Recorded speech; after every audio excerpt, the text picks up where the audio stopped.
जय मसीह की। मसीह परिवार वचन जीवन कार्यक्रम में आप सभी को हम स्वागत करते हैं और धन्यवाद देते हैं हमारे साथ में शामिल होने के लिए, एक बार फिर परमेश्वर के वचन से सीखने के लिए। ये याद रखना, वचन ही जीवन है, जीवन ही वचन है, क्योंकि बिना वचन के हम परमेश्वर को प्रसन्न नहीं कर सकते। ये सही है, क्योंकि बिना वचन के हम परमेश्वर को प्रसन्न नहीं कर सकते हैं। बिना वचन के हम ये नहीं जान सकते हैं कि परमेश्वर ने हमारे लिए क्या किया है, क्योंकि परमेश्वर कहता है कि बिना विश्वास के हम उसके पास ही नहीं जा सकते हैं। विश्वास क्या है? विश्वास है परमेश्वर का वचन से जो हम सीखते हैं, और जो उसके पास हम जाते हैं या परमेश्वर के पास हम आते हैं विश्वास लेकर कि वो है और वो हमें उपहार को देता है जो उसकी खोजी करता है। हम कैसे परमेश्वर की खोजी करते हैं पादरी साहब? हम खोजी करते हैं परमेश्वर के वचन से कि परमेश्वर कौन है। तो बहुत जरूरी रहता है कि हम परमेश्वर के विषय में जाने, परमेश्वर क्या कहता है, और वही हम सीखते हैं। पिछले सप्ताह से हम बातें कर रहे थे या सीख रहे थे कि यीशु चंगा करता है, और इन बातों को जब आप जान जाओगे कि यीशु चंगा करता है, तो चंगाई के लिए प्यारे लोग हमें यहां वहां भागना नहीं है। हमें सिर्फ यीशु मसीह के पास आना है, या यीशु के नाम से हम ये कह सकते हैं कि मैं चंगा हूं, और चंगाई को हम प्राप्त करते हैं। आमीन। और फिर पिछले सप्ताह हम लोगों ने देखा कि चंगाई में रुकावट या चंगाई में रुकावट किस चीजों जो है, किस चीज है या कैसा वस्तु है या क्या हम करते हैं जो चंगाई में हमारे रुकावट आते हैं। लेकिन जैसे मैंने ये कहा था कि ये जान ले हम कि चंगाई के लिए कोई रुकावट या वादा नहीं है। जब आप याद रखना, जब आप किसी परमेश्वर के अभिषेक किए हुए व्यक्ति के पास आते हो प्रार्थना के लिए, और जब प्रार्थना वो करता है, लेकिन समस्या यह है कि आप विश्वास के कारण आप चंगाई के लिए प्रार्थना नहीं करते हो। तो याद रखना, हम लोग बातें कर रहे हैं कि चंगाई में रुकावट, तो हम देखेंगे किस चीजों में रुकावट है। लेकिन यह भी याद रखना है कि जब हम किसी व्यक्ति के पास, जो पादरी रहता है या अभिषेक व्यक्ति, किसी विश्वासी के पास अगर आप जाते हो, क्योंकि धर्मशास्त्र कहता है कि अगुवाकारों के पास अगर आप बीमार हो तो अगुवाकारों के पास जाओगे,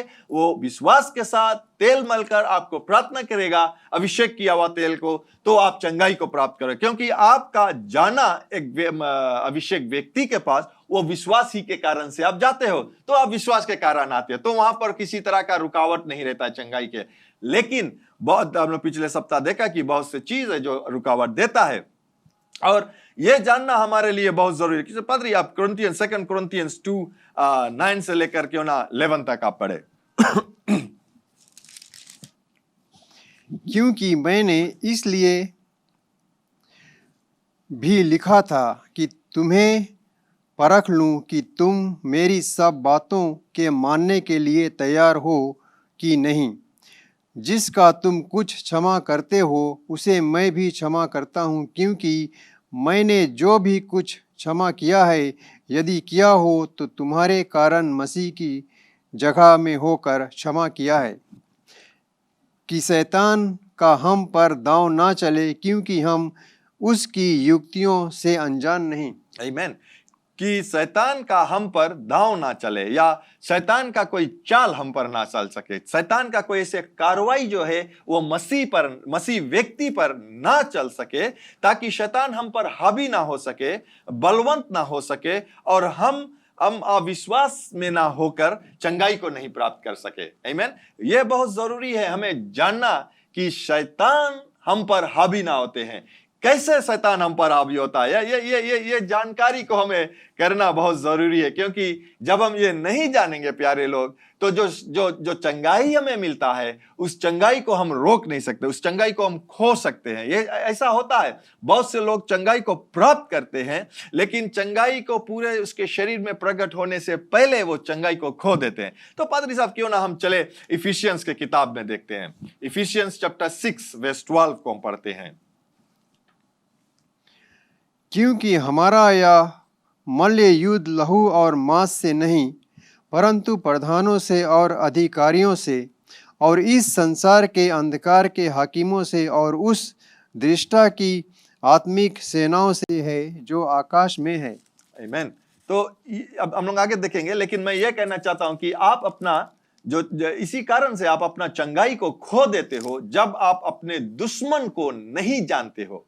बहुत से समय हम अपने दुश्मन को नहीं जानते हैं, इसीलिए जब आपके परिवार आपके विरोध में आता है तो आप अपने परिवार को अपने दुश्मन जानकर उससे लड़ाई करने लगते हो, उसके विरोध में आप क्षमा नहीं करते हो, उसके विरोध में आप बातें करते हो। जब याद रखना, चाहे आपका परिवार एक मसीह व्यक्ति भी हो सकता है, शैतान उसे इस्तेमाल कर कर आपके विरोध में ला सकता है। पादरी, शैतान उसके जीभ को अपने कंट्रोल में करता है। जब लोग उसे देते हैं कंट्रोलिंग करने के लिए, तब वो जीभ को कंट्रोल कर कर ऐसे ऐसे शब्दों को कहेंगे, ऐसे ऐसे विषय को कहेंगे जो हमारे विरोध में आ सकता है। और जब हम उस दुश्मन को नहीं जानेंगे जो शैतान है, जैसे आपने पढ़ा, अभी फिर से पढ़िए पादरी साहब, ताकि इस बात को जान जाए कि ताकि जब जो विषय हम और जो बातें करेंगे उसमें ये हम लोगों को मिलावट को देगा इसमें।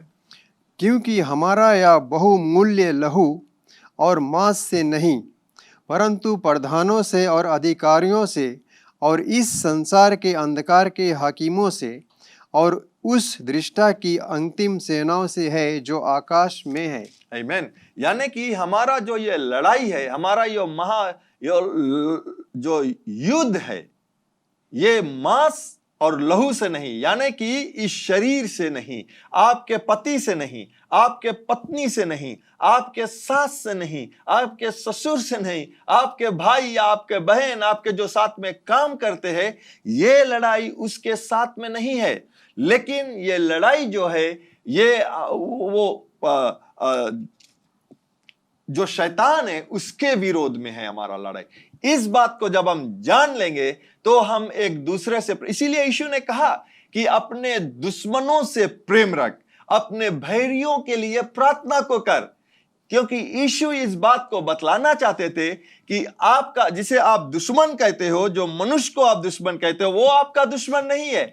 शैतान आपका दुश्मन है जो उसे इस्तेमाल करता है, या लोग भी दे देते हैं उसके इस्तेमाल करने के लिए कि उसका जो विचार लेकर आता है। इसी याद रखना, शैतान जो है वो आपके मन में विचार लेकर आता है, वो आपके मन के अंदर घुस कर वो आपके ऐसे ऐसे कार्रवाई को कर सकता है जो आप चाहते नहीं। तो आप ये सवाल कर सकते हो कि पादरी साहब, कैसे वो मेरे मन के अंदर घुस सकता है? क्या यहां पर कोई जगह ऐसा एक होल है या छेद है जो घुस सकता है? जी हां, आपका ये एक छेद में कह सकता है, ये जो होल है जो या जो आंख है, इसके द्वारा वो हल सकता है। आपके जो कान है उसके द्वारा, यानी कि जो आप देखते हो और जो आप सुनते हो, जो शैतान आपको दिखलाता है और जो सुनाता है, उसके द्वारा वो आपके मन के भीतर हल कर, वो आपको विचार देकर एक दूसरे के विरोध में आ सकता है, आपके परिवार के विरोध में आता है। और क्या होता है जब आप अपने परिवार के विरोध में आता है या आपके विरोध में आपके परिवार आता है,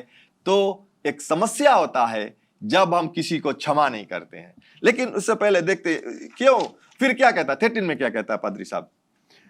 इसलिए परमेश्वर के सारे हथियार बांध लो कि तुम बुरे दिन में सामना कर सको और सब कुछ पूरा करके सितर रह सको। सब चीज पूरा कर कर सितर रह सकते हो।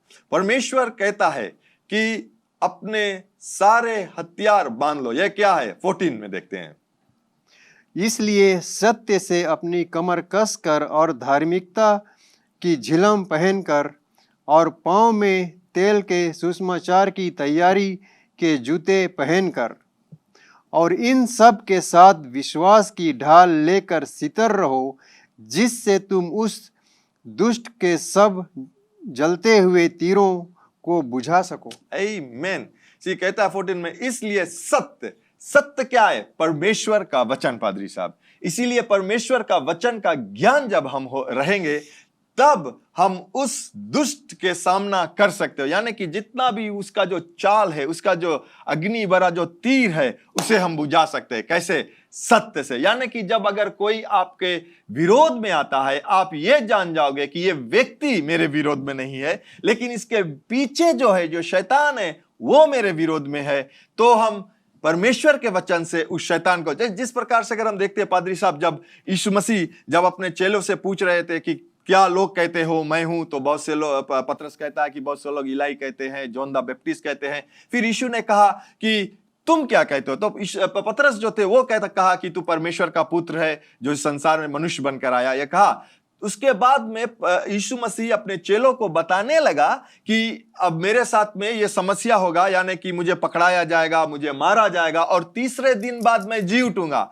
यहां पर हम देखते हैं कि जब पतरस ने जवाब दिया कि तू परमेश्वर का पुत्र है, तो यीशु क्या कहा कि ये तूने नहीं, लेकिन परमेश्वर का आत्मा या मेरे पिता ने आपसे बतलाया दिया इस शब्दों को कहने के लिए। अब देखते हैं कि पतरस ने पवित्र आत्मा की अभिषेकता से कहा, या वो वचन को कहा कि यीशु मसीह कौन है, लेकिन कुछ समय बाद वही पतरस अपने जुबान को शैतान को दे दिया जब वो यीशु मसीह को रिब्यूक करने लगा। ओ ऐसे नहीं सके यीशु या स्वामी, आप नहीं मर सकते हो। लेकिन उसने ये नहीं सुना कि यीशु ने कहा मुझे पकड़ाया जाएगा, मुझे मारा जाएगा, मुझे गाड़ा जाएगा और तीसरे दिन बाद मैं उठूंगा।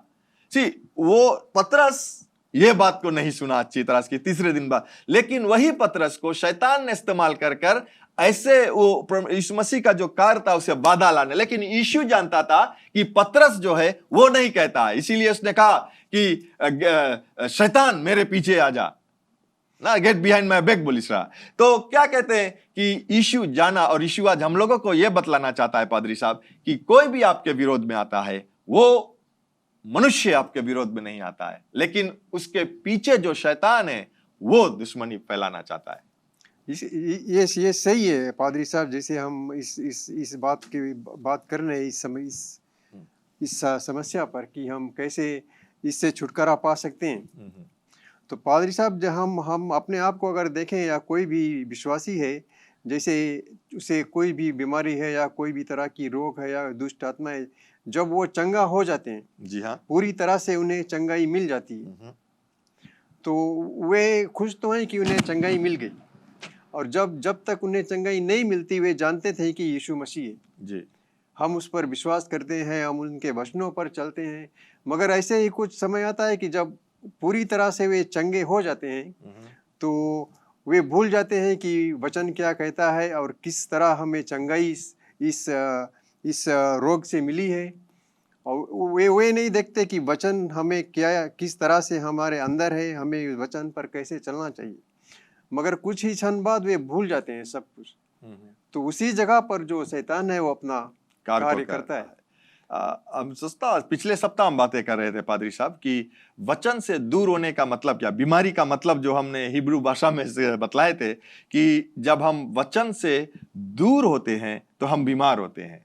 इसीलिए बहुत जरूरी है कि हम वचन से दूर ना होए, परमेश्वर का वचन से हम परमेश्वर के वचन में अपने आप को लौलीन कर ले, उस तरह से कि जब शैतान आता है हमारे विरोध में या कोई लोग भी आता है हमारे विरोध में, तो सिर्फ परमेश्वर का वचन हम में से होकर निकलना चाहिए। सही है पादरी, बहुत जरूरी है। तो जब वचन नहीं रहेगा हमारे पास तो चंगाई भी हमारे पास रहेगा। क्योंकि हमें ये नहीं भूलना चाहिए पादरी कि जब हम बीमार थे, मगर आज नहीं है, आज तो हम सही सलामत उसी तरह हैं जैसे थे, तो फिर क्यों हम दूसरों की बातें सुने या अविश्वासों की तरह रहें। तो इसी सब, तो ये शैतान है जो ये रास्ता खोजता है कि किस तरह हम इसको फिर उसी बीमारी नहीं बट कुछ और तरह से इसको हम गिरा दें। तो ये बहुत ज़रूरी है कि हमें हर वक्त हर समय जो ये प्रभु का यीशु का वचन है हमारे मुख में रहना चाहिए। कोई भी समस्या या कोई भी कुछ है, यीशु तू हमारे साथ है। इसीलिए पौलुस ने इफिशियंस की किताब में जो हम लोग पढ़ा अभी ना 6:13 में कहता है, इसलिए परमेश्वर के सारे हथियार बांध लो कि तुम बुरे दिन में उसका सामना कर सको, बुरे दिन में उसका सामना कर सको। यानी कि परमेश्वर के वचन से हम बंध जाए, पूरे तौर से हम बंध जाए परमेश्वर के वचन से, ताकि जब बुरे समय आता है या बुरे दिन आता है तो हम परमेश्वर के वचन से ही बच सकते हैं। आमीन। तो चलो आगे बढ़ते हैं पादरी साहब, और हम देखते हैं कि क्षमा ना करने से क्या प्रभाव हो सकता है एक मनुष्य के ऊपर। क्षमा ना करने से, क्षमा ना करने से पादरी साहब हमें बहुत तरह की लड़ाइयाँ लड़नी पड़ती है। जी हाँ, जैसे क्रोध है या उड़ान की रीति में डाल देता है, जिसके परिणाम स्वरूप हृदय गति, सतचाप और परीक्षा प्रतिज्ञा में कई बदलाव होते हैं। वे परिवर्तन फिर अन्य स्थितियों के बीच निराश, हृदय रोग और मधुमेह के जोखिम को बढ़ाते हैं।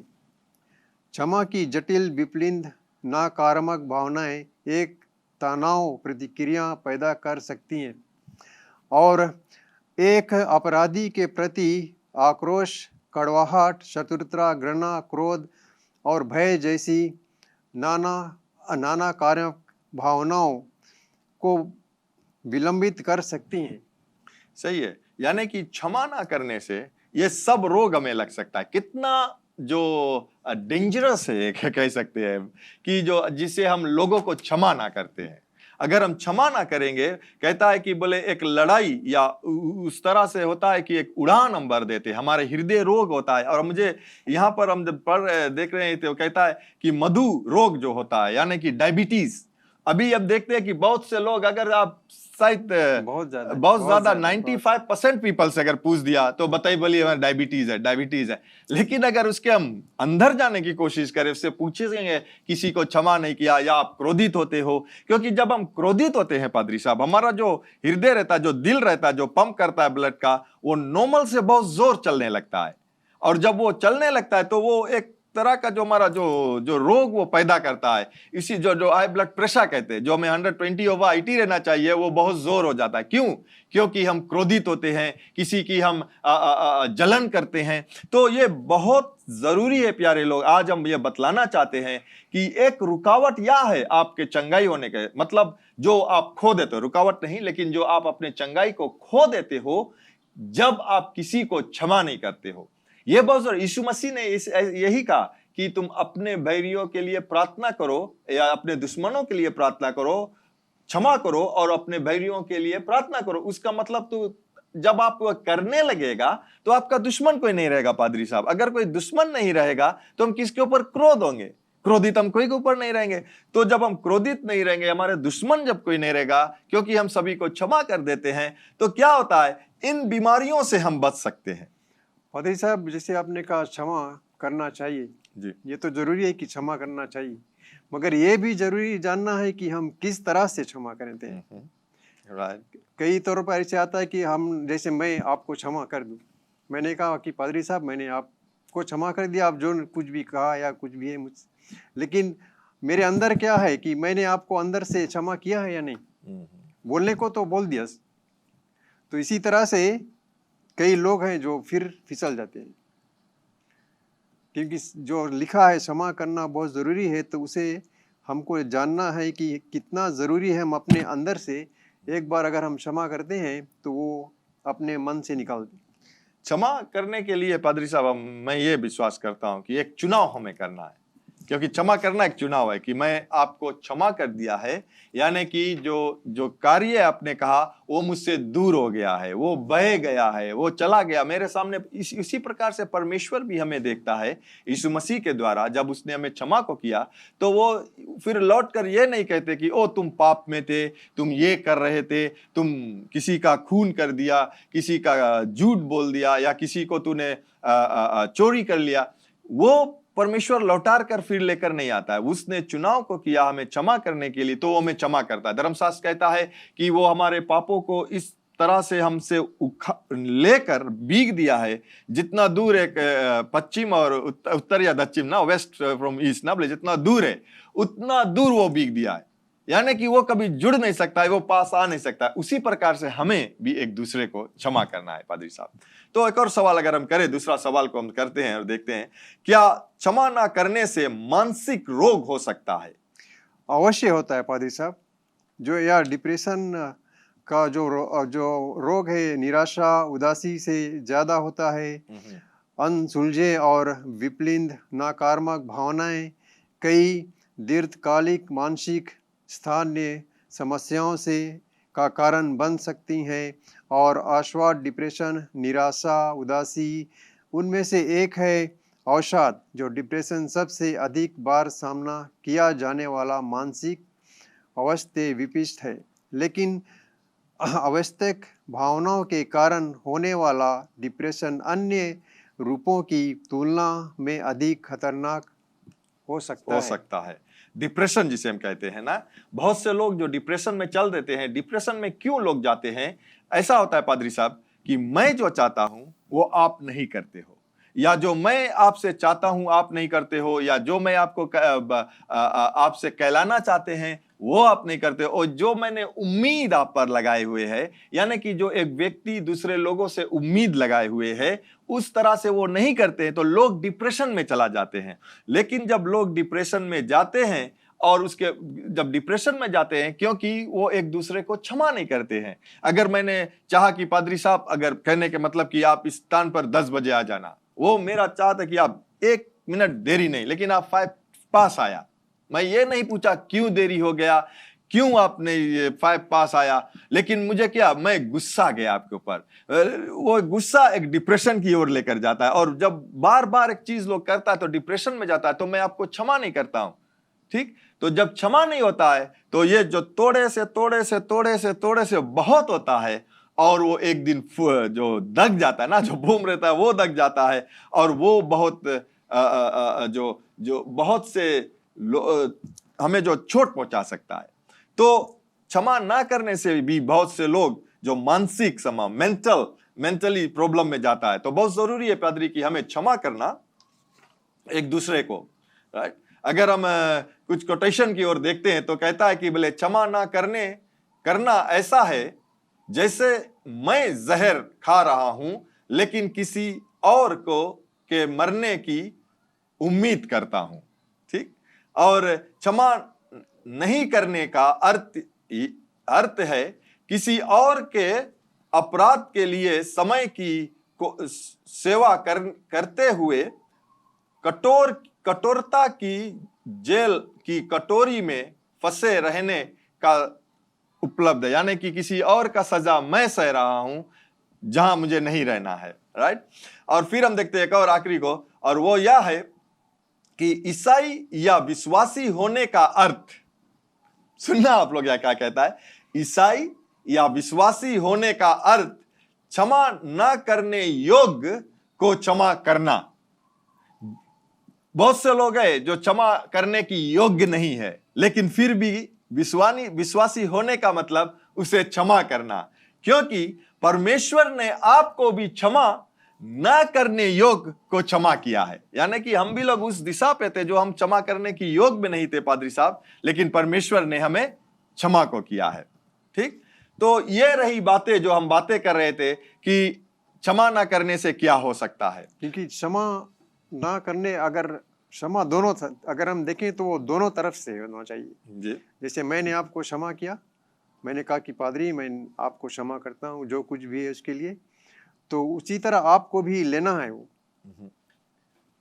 अगर मैंने कह दिया और आपने मुड़कर चला गया तो मेरे कहने और तुम्हें लेने से तो वो तो अंतर है, उसमें तो कोई क्षमा आती नहीं पादरी साहब। तो इसे है कि क्षमा दोनों तरफ से एक ही तरह होना चाहिए। लेकिन मैं ये कहना चाहूंगा पादरी साहब कि अगर आपने क्षमा कर दिया, आप अपने तरफ से क्लियर हो गया। कभी कभी कुछ व्यक्ति को हम कह भी नहीं सकते कि मैंने आपको क्षमा कर दिया या मुझे क्षमा कर देना कि मैंने क्या गलती किया है, लेकिन हम अपने तरफ से परमेश्वर से अगर क्लियर हो गया तो हम आगे बढ़ सकते हैं अपने जीवन में। ऐसे भी पादरी साहब, जैसे मैंने आपको कहा कि मैंने तुम्हें क्षमा कर दिया है, तो कुछ ऐसा भी समय आता कि आप तो जानते ही हैं तो कह दिया, लेकिन आप फिर भी कुछ ना कुछ ऐसा उल्टी सीधी करते हैं कि जो क्षमा किया उसे फिर और कुछ बोलना पड़े। ठीक है, तो हम लोग आगे बढ़ते हैं पादरी साहब और देखते हैं कि कुछ वचनों को देखते हैं जो हड्डियों का निर्माण स्वास्थ्य करता है। यानी कि अब देख रहे थे कि क्षमा ना करने से क्या होता है, और लेकिन जब हम वचनों को देखते हैं कि किस प्रकार से हमारा जो हड्डियां हैं उसको हम स्वास्थ्य लेके आते हैं, क्योंकि हड्डी के द्वारा जो हमारे शरीर में जो हड्डी रहता है वो मजबूत रहेगा, तो हमारा जो हड्डी का अंदर जो बोन मेरो जो माजा कहते हैं वो स्वस्थ रहेगा, हमारा लहू स्वस्थ रहेगा, और उसके द्वारा हमारा शरीर स्वस्थ रहेगा। तो देखते हैं कुछ वचनों को, और पहला हम देखेंगे कि यहोवा का भय हड्डियों का माजा यानी कि बोन मेरो उत्पादन करता है, यानी कि उसे बनाता है या जस्ती करता है। तो प्रोवेब्स की किताब में 3:7 से लेकर 8 तक हम पढ़ेंगे। अपनी दृष्टि में बुद्धिमान ना होना, यहोवा का भय मानना और बुराई से अलग रहना, ऐसा करने से तेरा शरीर भला चंगा और तेरी हड्डियां पुष्ट रहेंगी। आमीन। तो यहां पर हमें बतलाता है पादरी साहब कि यहोवा का भय मानने से, यहोवा का भय मानने से, और एक दूसरा चीज को भी हम देखते हैं कि बुराई से अलग रहना। अगर हम यहोवा का भय मानेंगे तो हम बुराई से अलग रहेंगे, और ऐसा करने से तेरा शरीर भला चंगा, आपका मजा यानी कि जो बोन मेरो है, आपका नस से जो है, हमारा जो शरीर का अंदर जो नस है, आपकी पुशिश या सिन्यूज जिसे कहते हैं, राइट, आपकी हड्डियां या मसल्स, आपकी सभी अंदरी भाग और तेरी हड्डियां पुष्ट रहेंगे। उसका अगर हम एम्पलीफाइड में देखते हैं तो यह कहता है कि आपका जो पूरा शरीर है, हर एक अंग जब परमेश्वर की भय में रहेंगे वो पूरे तौर से चंगाई में रहेगा। फिर हम देखते हैं एक अच्छा सुसमाचार या अच्छा समाचार हड्डियों को मोटा या मजबूत बनाती है। प्रोवर्ब्स 15:30 अगर देखें पादरी साहब।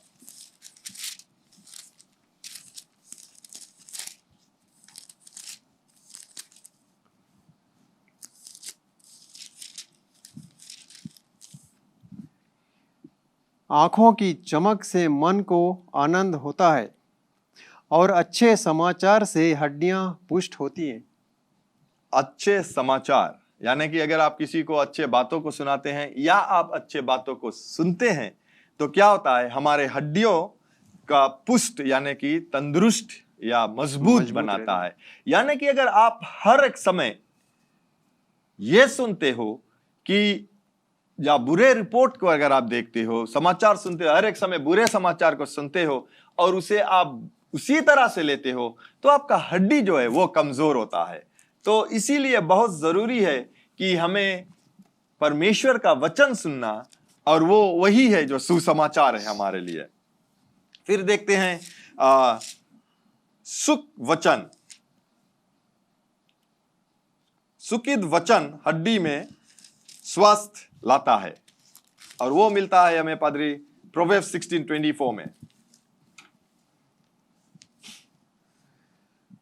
मन भावने वचन मधु भरे छत्ते के समान प्राणों को मीठे लगते हैं और हड्डियों को हरी भरी करते हैं। आमीन। मन भावने वचन यानी कि जो अच्छा वचन रहता है, मन भावनी जो अच्छा लगता है सुनने में, उसके उस समान रहता है, बोले मधु की समान यानी कि हनी की तरह ना, उतना मीठा रहता है। और वो जब हम सुनते हैं हमारे पूरे शरीर या हमारे हड्डियों को हरा भरा की तरह रखता है, एक घास की नहीं जैसे रहता है ना, बोले हरा भरा रखता है। तो ये बहुत जरूरी है पादरी साहब कि हम अच्छी अच्छी बातों को सुने। फिर हम देखते हैं जाते हैं शांति और आराम हमारे हड्डियों को फुलवंत होने का कारण बनता है। यशायाह 66:13 से लेकर 14 तक पढ़िए।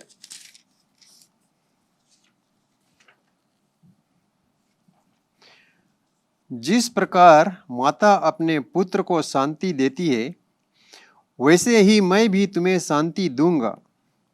तुमको यरूशलेम ही में शांति मिलेगी। तुम यह देखोगी और प्रतिफुल्लित होगे। तुम्हारी हड्डियां घास के समान हरी भरी होंगी और यहोवा का हाथ उसके दासों के लिए प्रकट होगा और उसके शत्रुओं के ऊपर उसका क्रोध भड़केगा। आमीन। तो यहाँ पर हम देखते हैं प्यारे लोग, जो वचन कहता है कि जिस प्रकार से माता अपने बच्चों को संभालती है, उसी प्रकार से परमेश्वर भी हमें संभालता है। तो हमें क्या करना है? हमें परमेश्वर के वचन में शांति और आराम लेकर आना है। जब हम उसके वचन को विश्वास करते हैं तो हमारे हृदय में शांति रहता है। चाहे किसी बुरे समाचार हम सुनते हैं, लेकिन हम उसे हम शांति से लेंगे तो हमारे शरीर में किसी प्रकार का त्रुटियां ना होगा। तो हम यहीं पर समाप्त करते हैं, और हम यहीं पर अगले सप्ताह जब हम बातें करेंगे तो हम यहीं से शुरुआत को भी करेंगे। तो क्यों ना हम प्रार्थना को करें। स्वर्गीय पिता, हम आपको धन्यवाद देते हैं आपके वचन के लिए, जो हमें आप सिखलाता है कि हमें आपके वचन में किस तरह से बना रहना है, शांति में बना रहना है, अच्छे अच्छे बातों को सुनना है, और वो मिलता है आपके वचन से। तो आपका वचन जब हम सुनते हैं, उससे दूर नहीं होते हैं, वो हमारे शरीर के लिए स्वास्थ्य है, हमारे हड्डियों के लिए वो मजबूती लेकर आता है। धन्यवाद देते हैं पिता परमेश्वर आपके चंगाई के लिए, जो हर एक रीति से आप चंगाई, आपने वचन को बेचकर चंगाई दिया, अपने पुत्र यीशु मसीह के द्वारा हमें चंगाई को दिया, कि उसके खोड़े खाने से हम चंगाई को प्राप्त किया। आज हम ये कहते हैं कि जितने भी लोग आज मेरे आवाज को सुनते हैं, अगर किसी भी तरह से पीड़ा में है, तो यीशु के नाम से इस वक्त चंगे हो जा। और धन्यवाद देते हैं प्रभु आपके चंगाई के लिए, यीशु के पवित्र नाम से, आमीन। आपने प्रभु यीशु मसीह का वचन सुना है, और प्रभु यीशु मसीह यह भी कहता है कि मार्ग, सत्य, जीवन मैं हूं, बिना मेरे द्वारा आप पिता के पास नहीं जा सकते हो या पिता से मिल नहीं सकते हो।